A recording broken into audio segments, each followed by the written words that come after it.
Naniniwala ang top-rank promotion CEO na mananalong muli si Manny. Agresibo raw kasi ang mga kilos at gilaw ni Pacquiao na tsak na magpapatumba sa mga kalaban nito si Sugar Shane Mosley. Iba kasi ang bilis at lakas na pinapakita ng pound-for-pound king sa kanyang workout at maging ang kanyang spar mates patuloy niyang pinabibili. Promoter siya eh. Medyo... Alam mo sabihin, duda ko. Parang hindi handa si Manny. Nag-i-invest din siya eh. Parang manok panabong yan. Ayan. Pero talaga si Wala Manny, sa hindi mo puti. alam kung saan niya kinukuha yung lakas. Pero pinagkasala niya, Magaling training talaga. niya. Gatas. So talaga gatas. Gatas. Paano kaya pinausok mo si Manny? Lalo tatapang. Binugahan. Binugahan O sa pauwi pa, okay? Lynn, kung medyo nainis na kayo sa pag-init ng hangin itong mga nakarang araw, ba, mainit ba? Oo, ganun ba? Ito ang good news sa pag-asa. Asahan na raw ang mas malamig na summer sa mga Yay! Mga kapag one piece na ako. One piece chicken.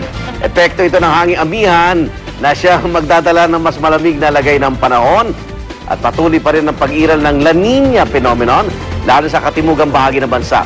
Kaya naman kahit summer na, makakaranas pa rin ang pagbuhos ng pagulan ang ilang bahagi ng Visayas at Mindanao. Sa pagpasok na lang daw ng buwan ng Abril, tuluyang mararamdaman ng tindi ng init ng summer. Naging epekto nung pag-ulan dun sa South, sa Leyte, di ba? Eh tayo naman sa North, kailangan din naman natin ng ulan kasi yung dam naman natin, kulang pa rin siya ng kulang pa rin. Pabalansin mo talaga eh, no? Oo, kung pwede lang i-redirect, di ba? Kung saan mo kailangan, dun mo papaulan eh.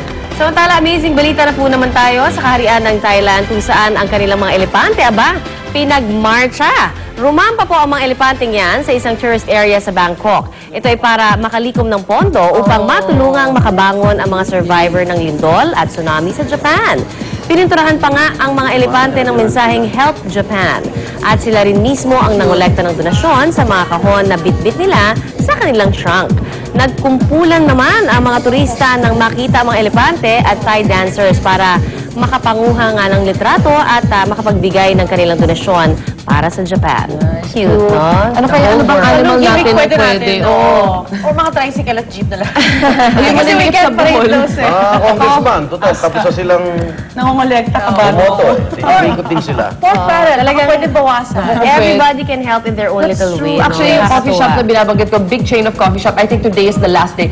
Bibili lang din kayo ng kape, pwede kayo mag-donate. The company will match that and donate it to Japan. Nakakatuwa rin kasi meron na rin ngayong telecom na may tie-up Text na. with Red Cross. Yes. I-text mo lang yung Red donation Cross. mo. That's Nag-donate na ako. Ano yan, kung saan-saan, basta meron. Oo, basta meron. CNN.com/Japan nga pala also collects donation.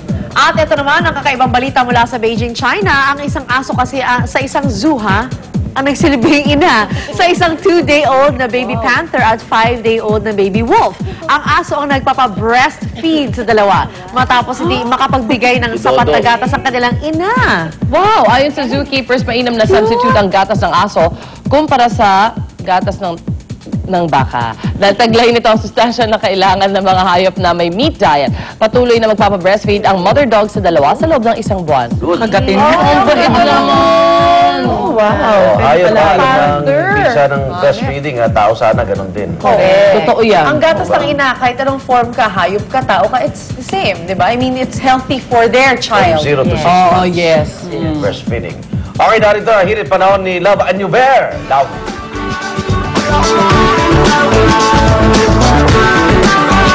Maraming salamat, Igan. At ito na nga mga kapuso, kung kahapon medyo naramdaman natin yung medyo pag-init. Ano? Yan po yung humidity weather na naramdaman natin kahapon. Okay lang. Ngayong araw din, magpapatuloy din daw po yung pagiging humid na yan. Kaya pwede tayong mag-summer outfit. Pero kinabukasan, pwede ho kayong bumalik ulit sa inyong mga shawl at magpampalamig dahil may hanging amihan pa rin pong mararanasan. Ngayong araw, meron ho tayong wind convergence. Yan po ay sa Southern Luzon, Visayas at Mindanao. Mga hangin po na nagtatagpo sa isang lugar. Kumikilos po yan paikot, nagdudulot po yan ng ulap at ulan. Kaya naman po ang Southern Luzon, Visayas, pati po Mindanao, magkakaroon ng maulap na kalangitan na may kalat-kalat na pagulan, pagkidat at pagtulog. At syempre, ingat-ingat pa rin po yung ating mga probinsya dyan sa Visayas at Mindanao para po sa mga pagulan-ulan at mga landslides at flash floods. Ingat po. Sa Metro Manila naman po at Luzon, bahagi hanggang sa maulap na kalangitan ng mararanasan na may pulupulong pagulan, pagkidat at pagtulog, lalo na po sa hapon at sa gabi. Yung sunrise po natin, 5:59 na po ng umaga at ang ating pong sunset ay 6:07 mamayang hapon. Narito naman po ang mga temperature and weather conditions sa iba pang bahagi ng Pilipinas. Tandaan niyo po mga kapuso, sa kahit ano pa bang hamon ng panahon, manatiling alerto at mahinahon. Good morning sa Grundiseño Grupo.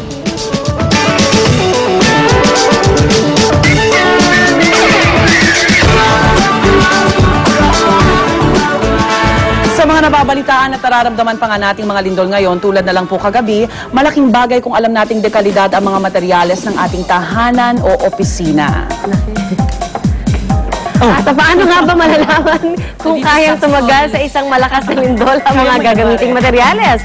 Yan ang ating alamin. Kasama naman si Maring Susan Enriquez mula sa isang high-tech testing facility dito naman sa Quezon City. Good morning, Susan! Good morning, Connie. Good morning po mga kapuso. Nako, kagabi ho, naramdaman natin ng bahagyang pagyanig dahil intensity 3 sa Quezon City at medyo iba naman doon sa ibang lugar, especially doon sa medyo malapit. Ano?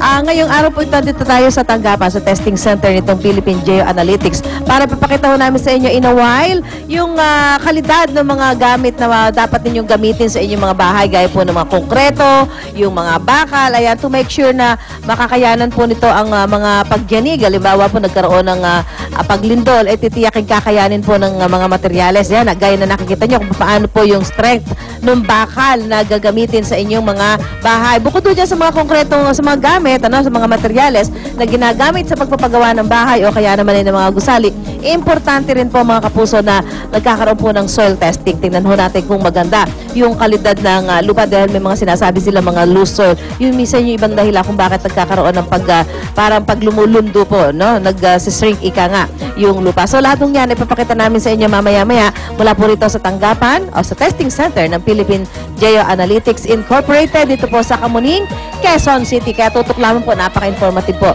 ng bahaging ito na inyo matututunan. Back to studio po tayo! Good morning, Kamuning! Ayan, kaya mga igan, tuloy-tuloy ang pagtambay sa pinamasayang morning show sa telebisyon. Ito ang Unang Hirit!